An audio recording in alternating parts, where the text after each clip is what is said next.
Hi, good evening. Thank you so much for being here. I'm Alejandra Peña Gutierrez. I'm the new director of the Weisman Art Museum, and I'm very pleased to welcome you all to this program tonight. Before we begin, I want to acknowledge that the University of Minnesota and the Weisman Art Museum are located within the traditional homelands of the Dakota people. It is important to acknowledge the people on whose land we live, learn, and work as we seek to improve and strengthen our relations with our tribal nations. We also acknowledge that words are not enough. We aspire to honor and respect the Indigenous peoples, past, present, and future, by establishing meaningful reciprocal relationships with Indigenous communities and by incorporating Indigenous knowledge in the work of the museum. This land acknowledgement is just a first step in the long, complex process of reconciling with the colonial legacy of our institution. With this acknowledgement and our ongoing work, we state our commitment to this process. I also want to thank the voters of Minnesota through Minnesota State Art Board's Fund and the Wells Fargo Foundation Minnesota for supporting our operational budget, as well as individuals like many of you tonight who contribute to the annual fund. If you feel inspired by today's program, please consider making a gift. After the talk, we would love to hear from you during the question and answer period. Please raise your hand and wait for the microphone. We will be recording today's event, and it will be posted on the Weisman YouTube channel soon. Thank you to our SAL interpreter, Paul, for providing translation for us in this event. Before I invite Professor Jane Blocker to the stage to introduce Megan Rye, I am very pleased to share very important news with you tonight. The Weisman Art Museum will be adding Megan Rye's Foundling 100 Days to the museum permanent collection.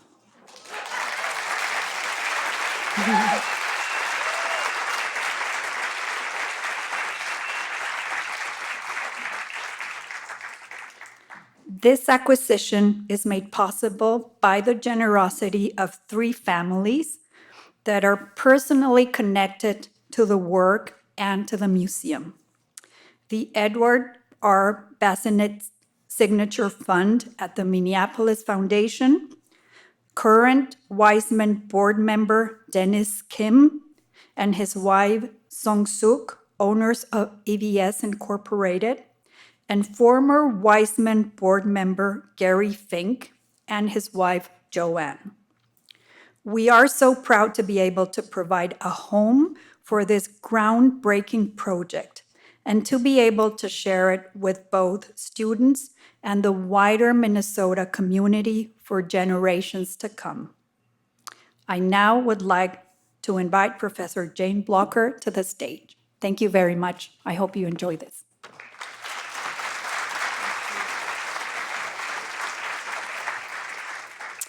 Hello, I'm Jane Blocker. I'm a professor of art history here at the University of Minnesota, and I'm so excited to be here, like actual people in an actual space. I don't know how to act. Despite the fact that she received an MFA from the University of Minnesota in 2003, and I served as a faculty advisor on her thesis committee, I am not going to stand up here like an idiot and pretend that I had anything to do with Megan Rye's success as an artist. She came to Minnesota having received her BFA from the Rhode Island School of Design and was already pretty fully fledged. Don't get me wrong, I'm an amazing advisor. I have an award about it and everything. It's just that sometimes in that role, you just have to shut up and get out of the way. I met up again with Megan in 2008 when I was asked to write the catalog essays for the exhibition at MCAD featuring the work of that year's McKnight Artists Fellowship recipients. I should mention that not only has she won the McKnight, but she's also nailed the Jerome and Bush Foundation Artist Fellowships. And as far as I can tell, she's on the permanent payroll of the Minnesota State Arts Board. The work in the McKnight exhibition was from a series of paintings called I Will Follow You Into the Dark, which were based on an archive of photographs her brother had taken as a soldier in the Iraq War. So masterful were those paintings that they received a lot of attention in the art press and were discussed admiringly in the Minneapolis Star-Tribune, the Huffington Post, the New York Times, and Hyperallergic, as well as on National Public Radio. In my catalog essay, I gushed over how she offers the viewer meticulously detailed and starkly realistic images, but then pulls the rug right out from under you with her use of what I described in the catalog as the vast expanses of whiteness and intense white light that take it all back and leave you wondering what reality even is. A similar technique is evident in the paintings that comprise Foundling 100 Days at the Weisman. It's a complex and richly layered project that I'm still trying to understand. So all I can tell you is that you should pay attention to the white. In these portraits of international adopted children, which are based on file referral photographs, it is of course the sweet little faces that first draw our attention.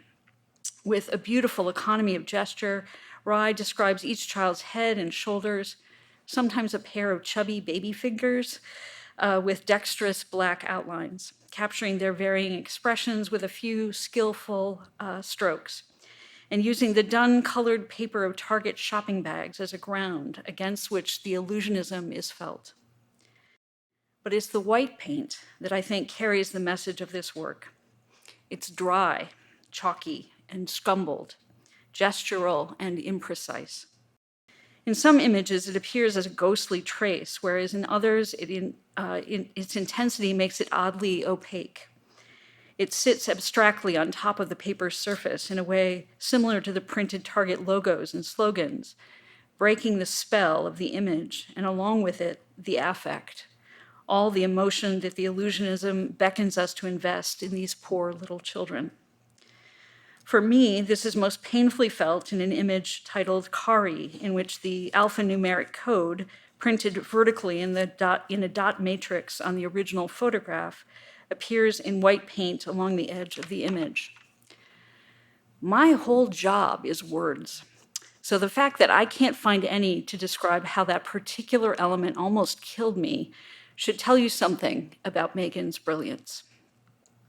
Evoking thoughts of talcum powder and snowy christening gowns on one hand, as well as paintings' gessoed surfaces and the glare of the photograph's flash on the other, the white passages show us where the documentary image and perhaps the entire representational enterprise comes undone, and where the purported truth of the archive overwhelms itself with light. Normally, the photograph is a guarantor of identity, a specific moment in time forever stilled and preserved. But the photographs that form the basis of this work capture liminal moments where identity, time, and place are suspended by a highly regimented bureaucracy. These children are no one.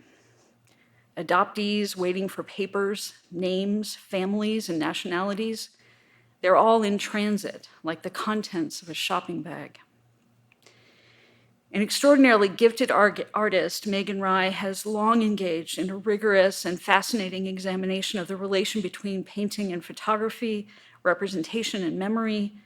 Her beautiful work examines our most pressing issues: migration, citizenship, remembrance, war, and democracy, as well as selfhood, vision, and truth. I could go on and on about Megan, but like I said before, sometimes you just have to shut up and get out of the way. So please join me in welcoming Megan Rye.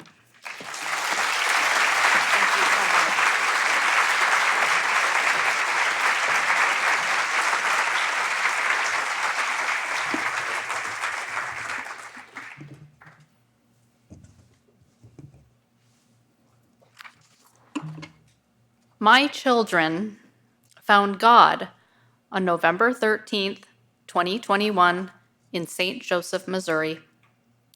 My brother Ben and his fiancée Kimberly were getting married at St. Mary's Church. It was the first airplane trip for my 5 and 7-year-old. They watched The Wizard of Oz as we headed to Kansas City. My husband Jim and I anticipated it would be very difficult for them to sit still throughout the service. Instead, they were transfixed, mesmerized by the stained glass stations of the cross, the incense, the Latin phrases, the ritual of communion, and the golden stars painted on a domed blue sanctuary ceiling. God followed us back to Minnesota. My daughter received a Bible from her Nana, and her favorite story was of baby Moses sent down the river in a basket. A Hebrew mother hoped to spare her son from Pharaoh's decree that all sons must be killed. It is a radical act of faith that a mother takes to place her baby in a basket and send it down a river or leave it on the doorstep of a police station, a hospital, or on a bridge where she hopes it will be found. I wonder what combination of faith, wild desperation, or belief in my ultimate fate that led my own birth mother to place me on the steps of a police station in Seoul, Korea, the day after my birth with a note that said, "Please take care of this baby." Because when my own children were born, a son in 2014 and a daughter 2 years later, I clutched their tiny, warm bodies on my chest right after birth and thought, I will never let you go. Having children gave me new eyes with which to see. When my daughter Ellie was a newborn, I came across my referral photographs in an album. Referral photographs are the images that adoptive parents receive when the child they've been waiting for becomes available. My photos had been in this album all my life, but I had never really seen them before. These 6 small black and white photographs from Korea were frayed at the edges and worn with time. I was placed in a car seat, wearing an overly large snowsuit, and had the tiniest bare feet. My eyes stared out, imploring and unflinching. I imagined my own babies. I had 3D fetal images of Alex, ink stamp footprints, and locks of the finest brown hair. I saved the tiniest snow white onesie and striped blue and pink cap from the hospital. 1,000 newborn photographs were instantly uploaded to the cloud. In contrast, as I held the fragile photographs of my infant self, I thought, this is all I have. And at that moment, I knew there was a story to tell. A foundling is twice born, once at abandonment and again at reclamation. During the 1700s, mothers who left their babies at London's Foundling Hospital would sometimes leave behind a small object. These scraps of fabric or bits of jewelry were sealed in the child's official record as proof of the mother's connection to her baby in case she returned.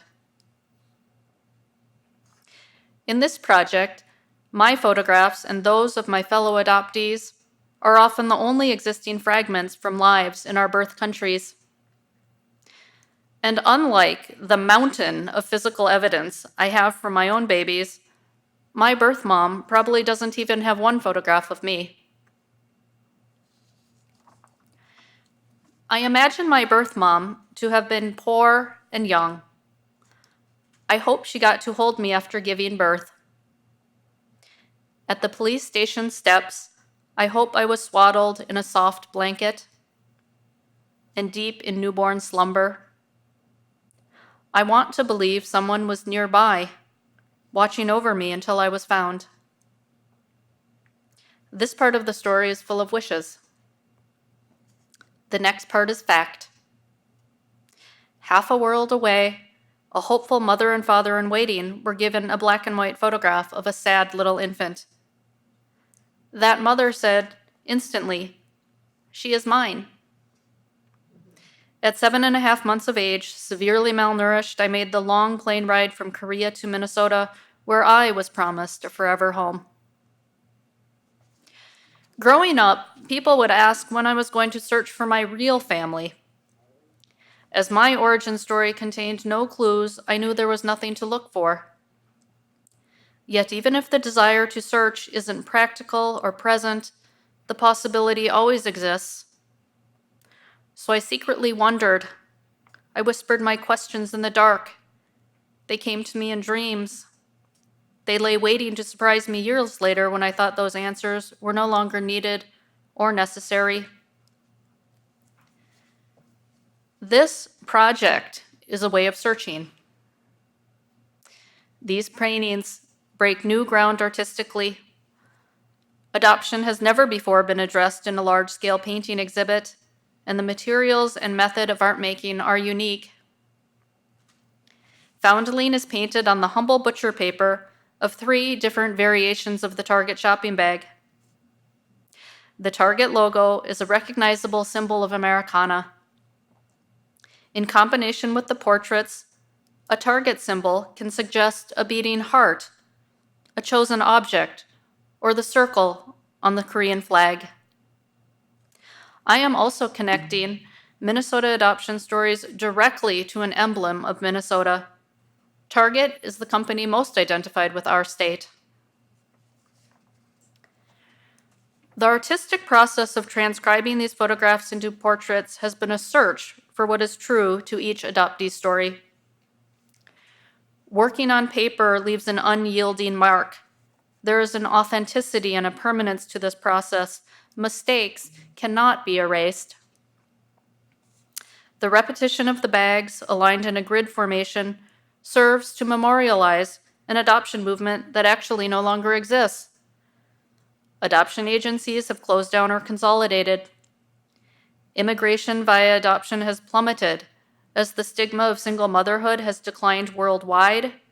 Countries once poverty-stricken have a larger middle class.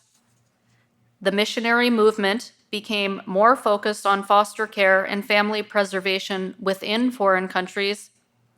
And some countries' adoption programs have closed as they are not in compliance with the Hague Treaty's international adoption safeguards and ethical practices. The concept of memorial and the visual repetition of these paintings does not negate each person's unique story. Rather, it gives strength to the common themes that many adoptees have shared with me. I am struck by how deeply loved and wanted most of these adoptees have felt by their adoptive families. My cousin Glenn commented, "I'm most grateful to know I don't ever have to struggle or worry I don't have a family that cares." Yet, investigating DNA testing, searching for birth families, and confronting racism still exist alongside unconditional love. Kate captured the feeling that there's often something shameful or suspect about being different in America, not being white. She wrote, "But when you are not truly white, all the boxed hair colors and tank tops in the world do not protect you from the people with closed hearts. They do not protect you from never finding the right color crayon to draw yourself with during art class. They do not protect you from the well-meaning but insensitive adults who tell you how lucky you are to have been adopted, how blessed you are to get to live in America. They do not protect you from peers who ask you if you know your real parents, or relatives who lament that all Asians look the same before awkwardly remembering you are in their midst." And another adoptee story included this. "I realized a few years ago I'd acquired this odd habit. I always scanned any room I entered, looking for other non-white faces. Being a POC, person of color, there is a measure of security if you can locate another POC. It's survival instinct." Lee represents the first wave of Korean adoptees to come to Minnesota in this project. She was 3 years old when she arrived during a freezing cold Minnesota winter. Until later in life, she had repressed a powerful early memory. She recounted, "I would stand in the open porch of our old Victorian house. Each night, all bundled up and with all my little possessions, I'd wail in Korean at the top of my lungs over and over, 'I'm waiting for my grandfather. He is coming, flying in to pick me up.' I kept pointing to the sky. I would cry and cry. I want to go to a faraway place." We all want to know, where is home? In Korea, they celebrate the 100th day of an infant's life. Historically, if a baby made it to 100 days, there was the promise they would see their first year and beyond. These 100 paintings similarly commemorate survival. From one's birth country to America, from homelessness to a forever family, from foundling to citizen, a citizen of a country whose Statue of Liberty is still inscribed with these famous lines by Emma Lazarus. "Keep, ancient lands, your storied pomp," cries she, with silent lips. "Give me your tired, your poor, your huddled masses yearning to breathe free. The wretched refuse of your teeming shore. Send these, the homeless, tempest-tossed to me. I lift my lamp beside the golden door." These paintings represent adoptees from South Korea, Romania, China, Russia, Guatemala, Paraguay, Ethiopia, Colombia, India, and also include 2 who were adopted domestically in America and went on to adopt a child internationally. Julia's mother cringes when people say to her, "You are so amazing to take these children." Amy says, "We felt like we were the lucky ones. We got so much back from adoption. The gift of children." She continued, "Looking at the words on these Target bags, 'expect more,' speaks to the miracle of adoption and the responsibility of the adoptive parents to be more. It's a leap of faith to be given a child, a leap of faith on the child's part, as we needed to be the very best parents for them." The promise of a permanent home that is given to abandoned children from around the world makes it unimaginable that this country can deport legally adopted children back to their countries of origin, people who have lived their entire lives in the United States. In 2000, Congress passed the Child Citizenship Act, granting automatic citizenship to adopted children coming to the United States. But the law did not retroactively grant citizenship to those adoptees who came to the United States prior to 2000 who had never become citizens. There are so many reasons adoptive parents may have failed to establish their children's citizenship. These estimated 50,000 adoptees often believe they are citizens until they apply for a passport, commit a crime, or are otherwise flagged as illegal. Recently, Congress passed the Adoptee Citizenship Act. This legislation, sponsored in the House by Democrats and Republicans alike, will grant retroactive citizenship to those 50,000 adoptees vulnerable to deportation.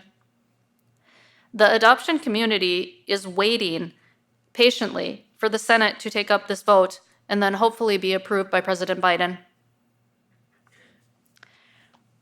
Our country, a nation of many generations of immigrants, continues to have a complicated relationship with current-day immigrants. And so today we hear "Go Back Home," directed at Afghan and Haitian refugees, those at our perpetually contested Mexican borders, and at Asian Americans who have been targeted in 11,000 incidences of anti-Asian hate crimes since the beginning of the pandemic alone. In the face of this animosity, this exhibit is my statement of legitimacy. It is a gesture of narrative permanence. It is the profound act of becoming visible and seeing ourselves represented in the world. The Weisman Museum has the largest collection of Korean art and objects outside of Korea itself, a little-known fact. The vision of director Alejandra Peña Gutierrez, senior curator Diane Mullen, former director Lyndall King, and the entire museum staff connect the Weisman's historical Korean collection to my work, a contemporary Korean American artist. The Bazinet Foundation, former Weisman board member Gary Fink and his wife Joanne, and current Weisman board member Dennis Kim and his wife Sun Suk, by purchasing and donating this exhibit to the Weisman's permanent collection, have ensured these paintings will remain together and have a forever home. These three families all have adopted children from Korea. Because of their love and commitment, we tonight and future generations will continue to be a part of this work. So I ask you now to not only look at the paintings, but bear witness to the profound and complex gift that is adoption. And to bear witness, first you acknowledge something exists, and secondly, acknowledge it is true. My son and daughter say, "Watch me," as they cannonball into the swimming pool and fly down the ski slope, needing me to be their witness, the recorder of their lives. If I don't see it, it doesn't exist. And to this day, the first audience for my paintings remains my own mom. When I arrived at the Minneapolis-St. Paul airport as an extremely malnourished baby, I clung instantly to the mom who chose me and stared out with stunned eyes at all those who came to bear witness to my arrival and hold me. A father, grandparents, godparents, and an uncle. However, when I contemplate my birth mother an ocean away, I realize we never got to do anything together. Yet this thought is odd. I arrived as a baby before memory, and so this long arc of delayed grief for what couldn't happen is unexpected and surprising. But any moments of loss I feel currently are not for the child that I was, but now the grief of a mother for my birth mother. Is she alive? If she is, I hope she went on to have another baby, one she got to keep.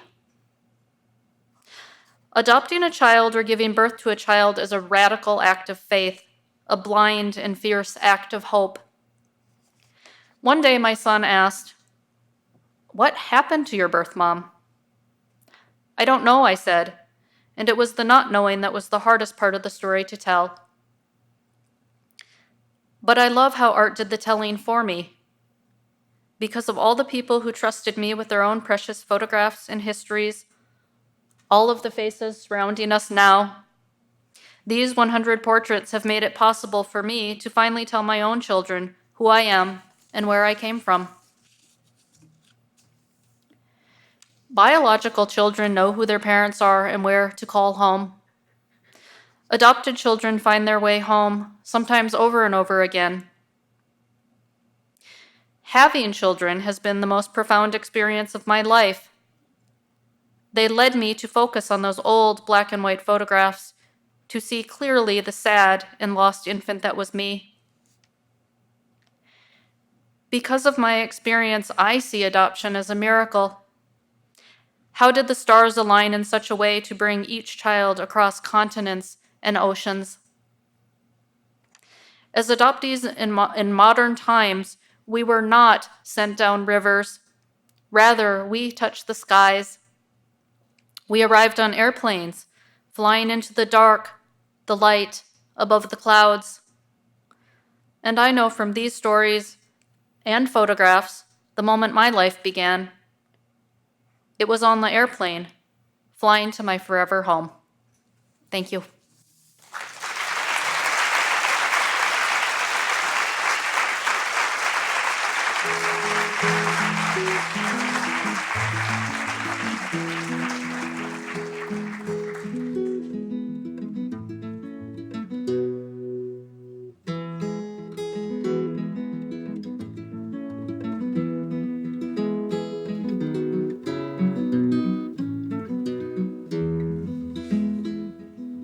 This is what I remember, a friend indeed. This is what I remember, a planted seed. This is what I remember, a heart that bleeds, with kindness overflowing for a friend in need.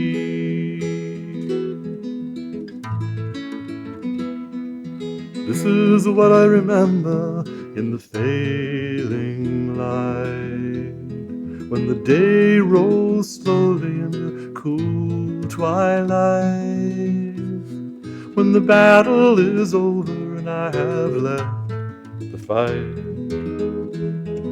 A cup raised high in honor of wisdom and sight.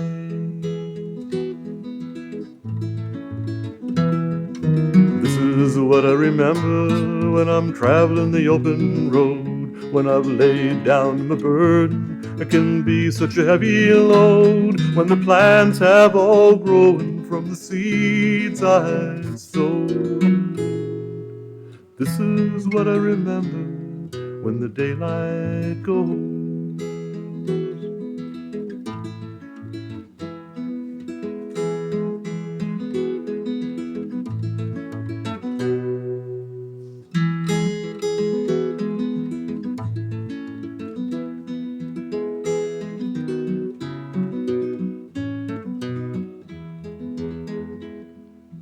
This is what you showed me, the ties that bind people together so that they can find treasure in each other and peace of mind.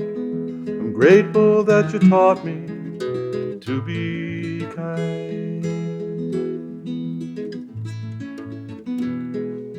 This is what I think of when I think of you. Our moments together and what we've been through. The friend I've been to others because of you. Because you never faltered and were always true.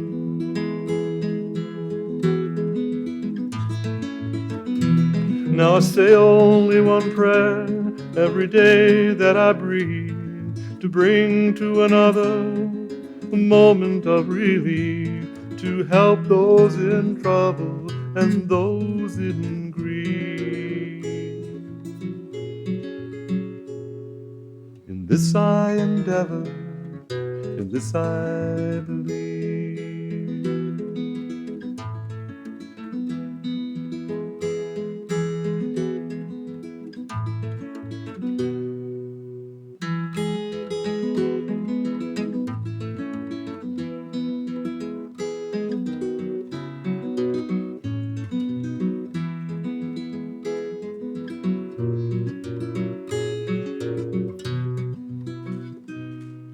There are things that are more precious than a lover's kiss. It came to me while standing on the edge of the abyss. For many long days and hours I've been thinking about this. Between the rising moon and the setting sun, it's you I miss.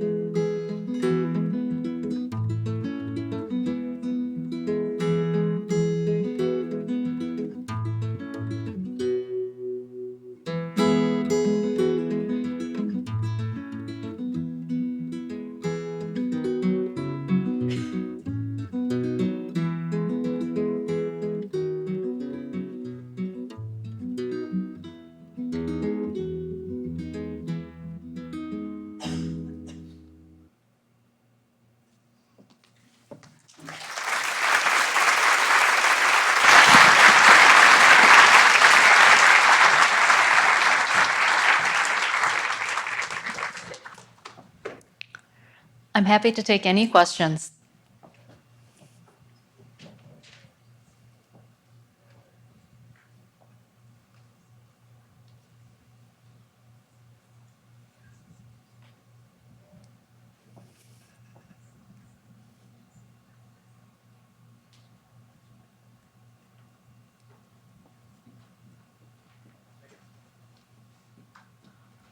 How long did the whole project take?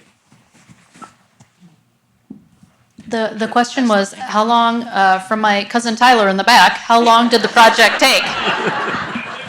Yes, how long did it take? There, now it's official. Well, that's a complicated question, but really, as I said in the talk, after my daughter's birth, I went to the photograph album and I had my referral photographs. And I thought, well, I started this idea in my head with these referral photographs, but of course I had a newborn. So the planning and the thinking and the germination of this took a while. Adoptee number 2 in the project was, of course, my cousin Glenn. I texted him and I said, hey, I've got this idea. Do you know where your referral photograph is? I don't know where this project is going to go. And I asked other adoptees in my life, children I had babysat for, neighbors. And I thought, well, maybe this is a project that is just going to reside in my basement, and it's an exercise. I started to make these paintings, and I realized that there was a much, much larger story that I wanted to tell. And so at that point, I realized I don't personally know 100 adoptees. So I started to ask friends of friends, the adoptees already involved in the project, if they could share with their adoption community. I was amazed that I thought there is no way I am going to get 100 paintings, because who in their right mind would hand over their adoption story and referral photograph to a stranger that's an artist that's going to paint them on Target bags? And I was amazed that almost no one said no. And I think that it shows an incredible amount of faith and trust on the part of so many people that I had never even met, and we were communicating over the computer during COVID. It was very trusting. And I think, though, it also speaks to the fact that there was something in the adoption community where people realized this was a moment to collectively tell a story and be a part of something. The girl in the pink dress.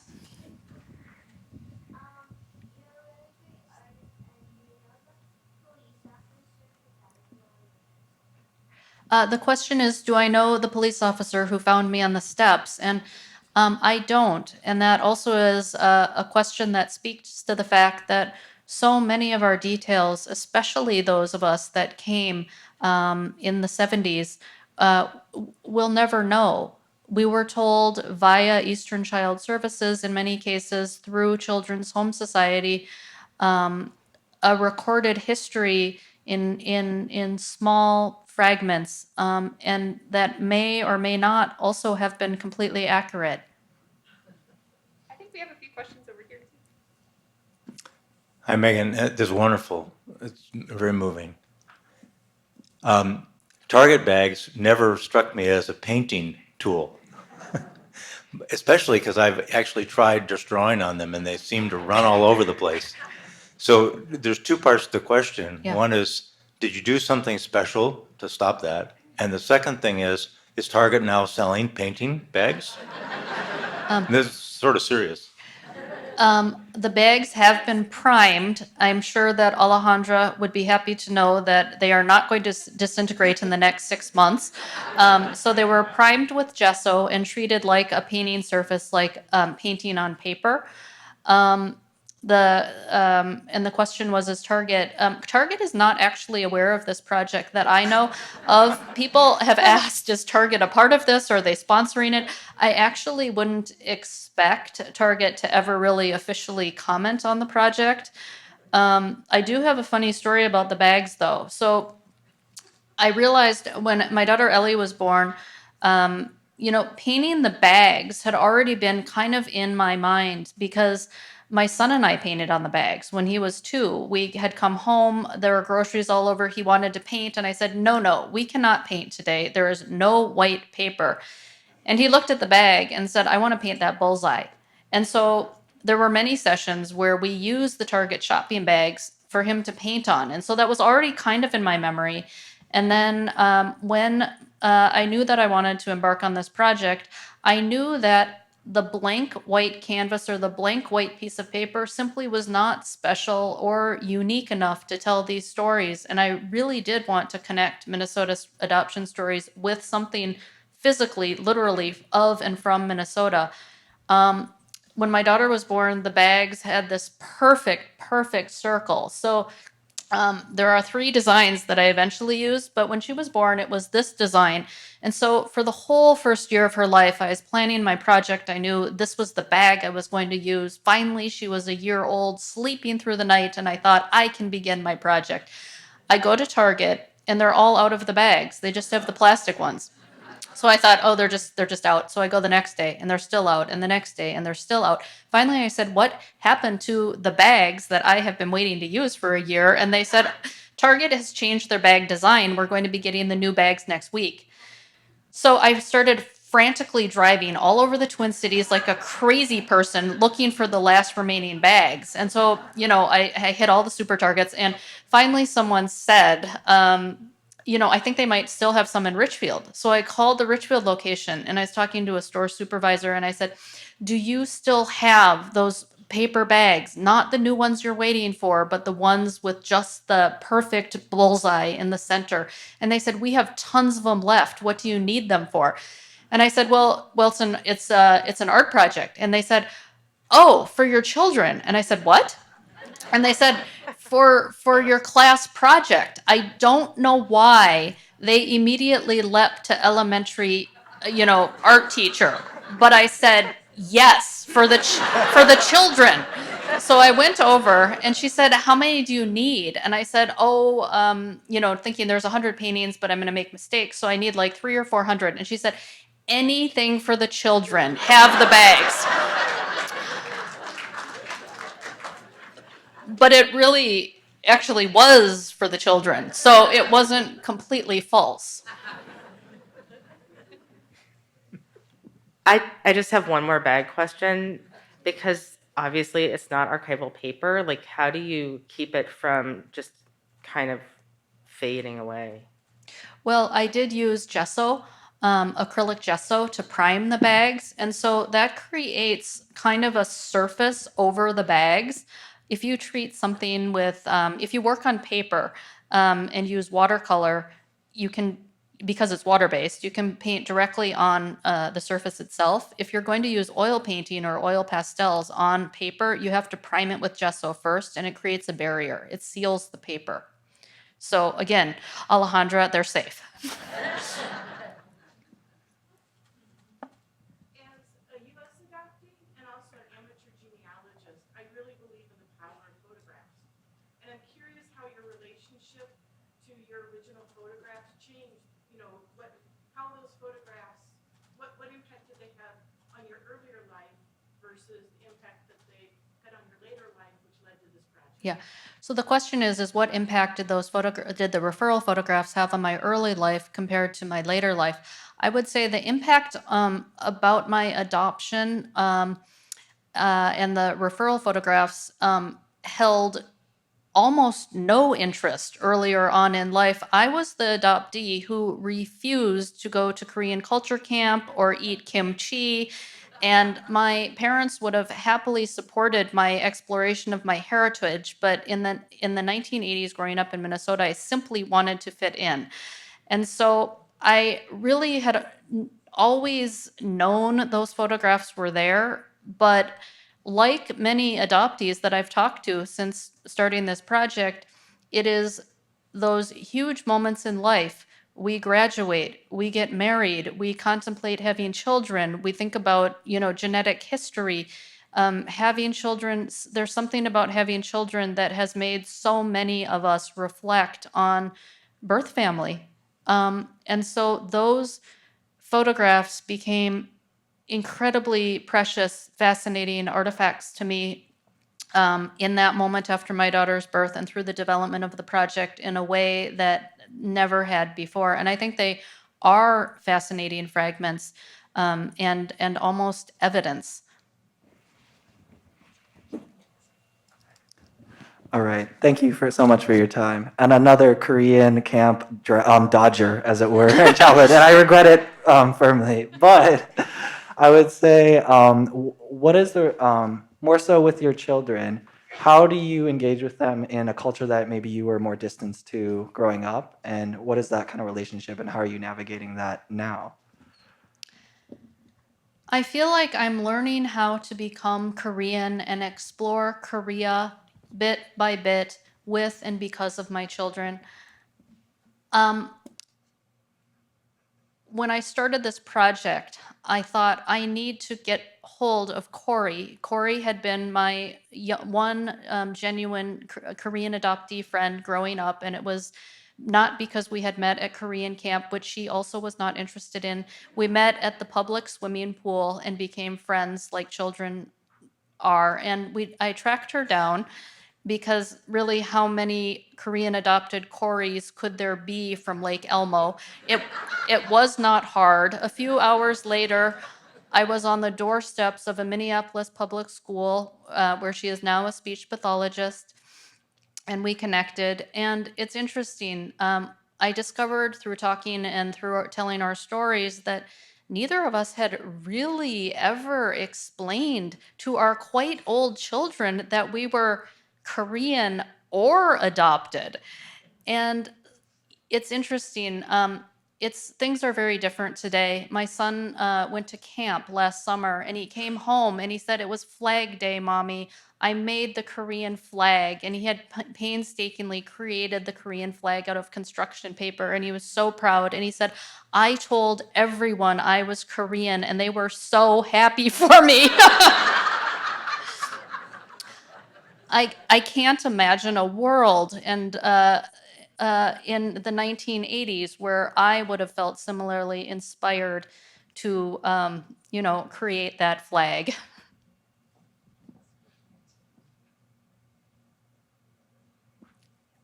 Yes.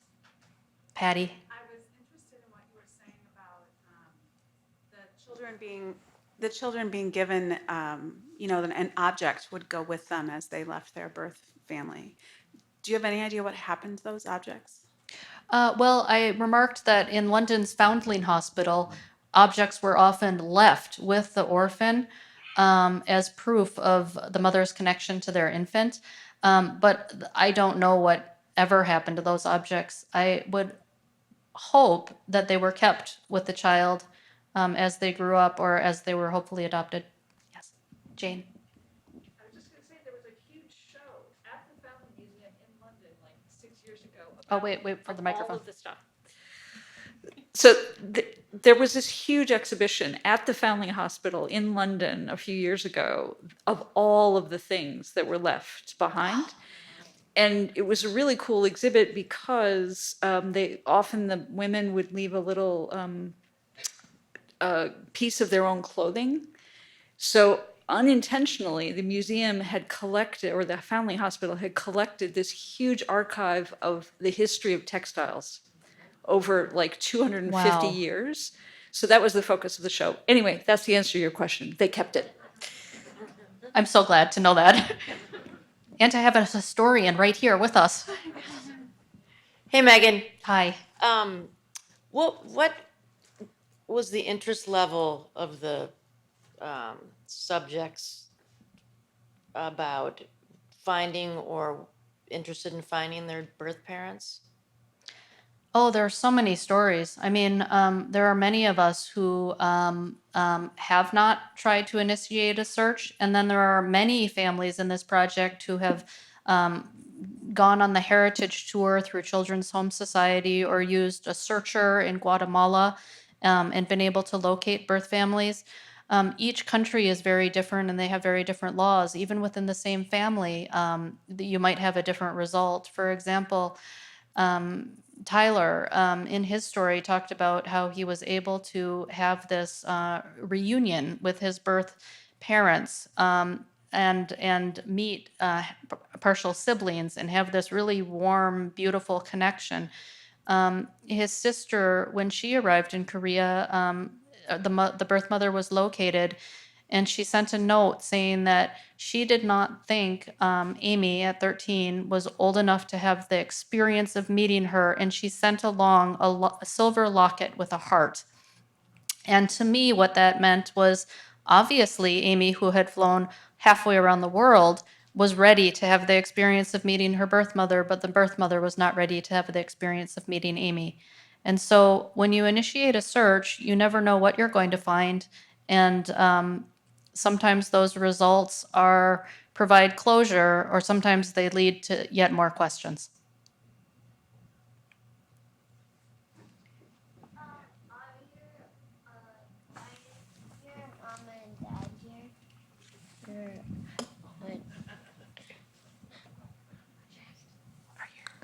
Are your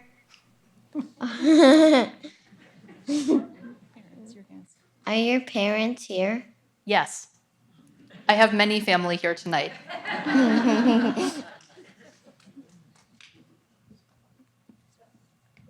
Yes.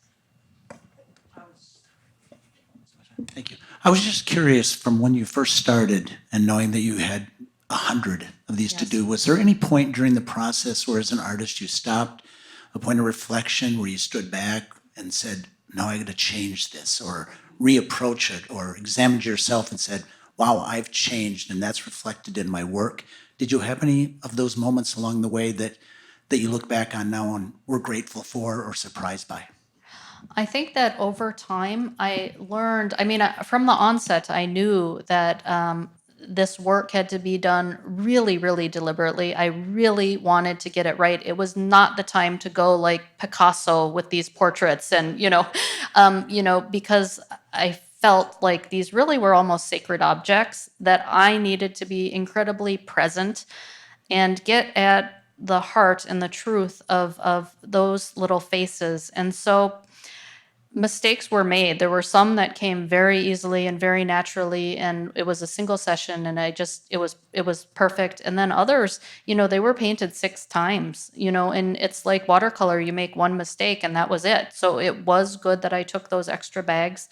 I must say that in the beginning, even though none of these use a lot of paint, in the beginning, more paint was used in the first 15, and as I went on, I feel like I became even more economical with my lines. I mean, this entire project was like 1 tube of white paint and 1 tube of black paint, and so it was, in terms of art supply cost, it was very low.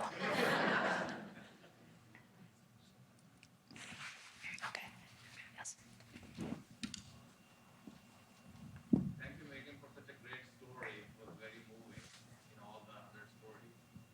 So there's so much, thought and emotion that went through this. So I just wanted to get your perspective on the meaning of life.